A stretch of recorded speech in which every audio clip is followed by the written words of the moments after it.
Hello everyone, Rodney Dangerfield Cousin coming to you live via webcam from my parody entertainment show. And Rodney King, the black African American that was beat by the police in 1991 and caught on amateur surveillance tape, has died. He was found in his swimming pool by his fiancée.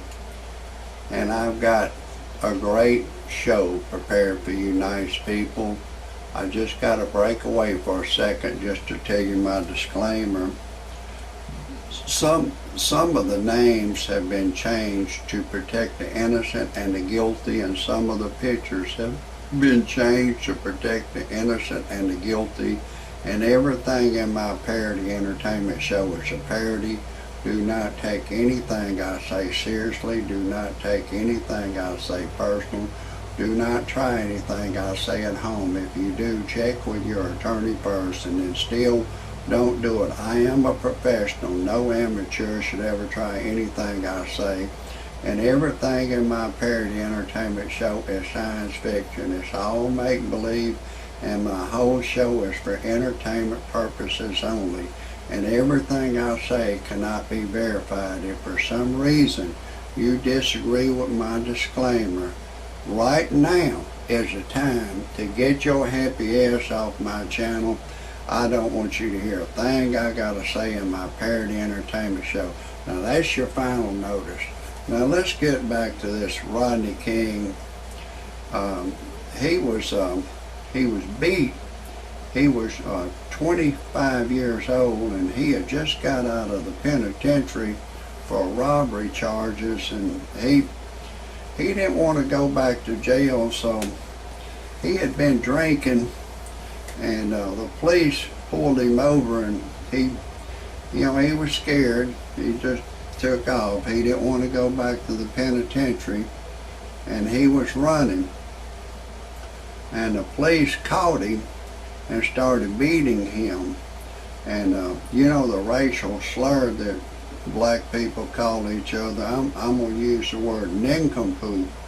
And he said that they called him a nincompoop. They yelled, "We're going to kill you, nincompoop." They called him a nincompoop. They said they were going to kill him.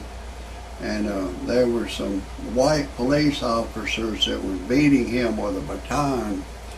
And they tried, the police officers, and they tried him in court, and it was found that some of them was not guilty of all charges. And they had a deadlock on some of them, and then the state brought up federal charges against him for violating his civil rights. And two of the white Peckerwoods were sentenced to the penitentiary for like 30-something months. And there was a big riot back in those days. A white Peckerwood was driving a truck through an intersection, and some blacks broke in the truck, drug him out on the street, beat him, hit him in the head with a brick. And they was laughing, doing a monkey. They were doing a monkey dance, and they filmed them. They was tried, and when the blacks rioted, there was a lot of people killed, and white people were killed. They committed arsons, and they did over $1 billion worth of property damage to black thugs and hoodlums that was for him. They were self-appointed vigilantes that they took the law into their own hands, and they started attacking innocent civilians on the street, pouring gasoline on them, setting them afire, calling them a honky, a cracker, and a peckerwood, and a racist. And not many of them was ever charged. Some of them were charged for pulling a white man out of his truck with long hair, and they were charged. But Rodney King come out and said, can we just get along? Can we just get along? And I think that was one of the best things he's ever said. But since then, he did some more time in the workhouse, 90 days. He assaulted his girlfriend, and then he picked up some more charges over the year, but he sued the city and got a $3.8 million judgment against the city. And he'd been living good with that $3.8 million.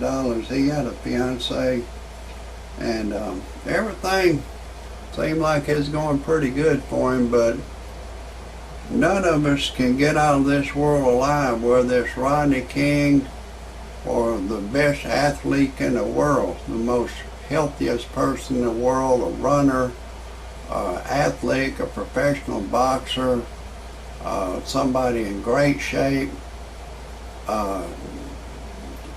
You know, Joe Frazier, he was in great shape. They called him a buzzsaw the way he would just come in on Muhammad Ali. He was in great physical condition, but he passed away. Joe Louis, Jack Johnson, they was all in great shape, but you know, no matter how healthy we are, or no matter how much money we got, when God comes and taps you on the shoulders, you gotta go. You got to go. And this Rodney King, he's dead. May he rest in peace. And since that, there's been some changes in the police department. A white man cannot say the nincompoop word. If he does, he'll be fired. Of course, it's a double standard. Black man can call another black man a nincompoop word. And let me break away for a second. It's a real entertaining show. I'm going to get back to it in a second, but I got to tell you a little more about myself. I'm Rodney Dangerfield's cousin. Most y'all know my cousin. He don't get no respect after he died, of course. Even my cousin, as great a comedian as he was, he couldn't get out of this world alive. Nobody, even myself, none of us will get out of this world alive. None of us, period. There's no way you can get out of this world alive.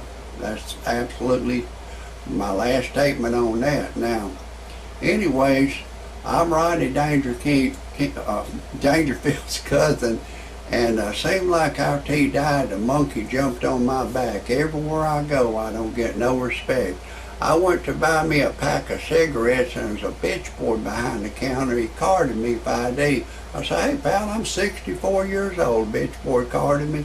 Then I went to get me a six-pack of beer. Another bitch boy carded me. I said, "I'm 64 years old." Bitch boy carded me. Then I went to a family restaurant to get my to get my meal.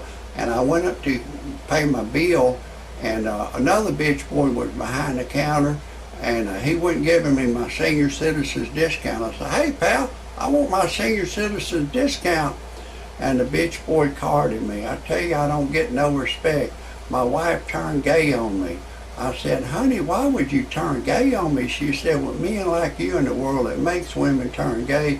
I took my wife to a dude ranch. She left me for a dude, so you know, things wasn't going well between me and her. So I went on the internet to freepornphonesex.com. All it is a recording, that's all. And she'll say in the recording, "Hey, lover boy, I'm having a party in my mouth. Would you like to come?" And then she'll say, "We're alone together. I'll do anything you ask me to do. I'll unzip your zipper." I can't tell you everything she told me in the recording on this show, but you know, I just can't do it. So anyways, then I went to generate some money. I went to another website called freebuyselltradeanything.com. I put a car on there and I sold it on that website. You can put anything you got to sell free. If anybody has any comments, suggestions, criticism, please type it below. That's a wrap.